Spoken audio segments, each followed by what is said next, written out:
You're watching a surprise early morning raid in Lima, Peru. 200 police in riot gear storming an indoor market. Their target? Counterfeit prescription drugs. And they found them everywhere. There were crude packaging machines and silk screens with imprints of actual name brand drugs. Hundreds of thousands of counterfeit medicines collected from that raid were traced back to this house. Through a back door and down a narrow hallway, we found a tiny squalid patio that was actually a fake drug factory, turning out an astonishing number of counterfeit medications.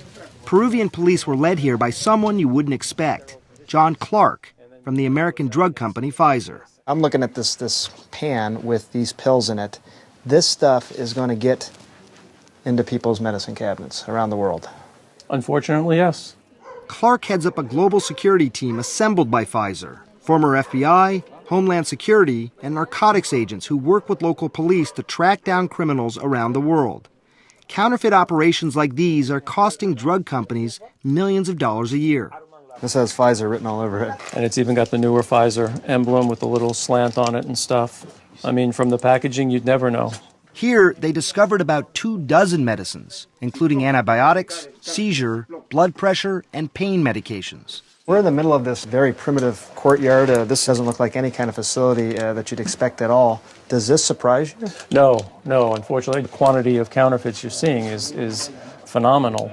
The conditions are just abysmal. And if the consumer ever realized that products that they're putting inside their bodies come from dirty water, drying out in the open under a heat lamp, insects and everything else getting into it, contaminants being, brought into the equation and stuff, I think they'd be horrified. According to John Clark, counterfeit Pfizer drugs, many from disgusting conditions like this, have made their way to pharmacies and hospitals in at least 46 different countries, including England, Canada, and the United States. So right now there are people around the world taking medications to save their own lives who are simply taking the wrong thing and they don't even know it.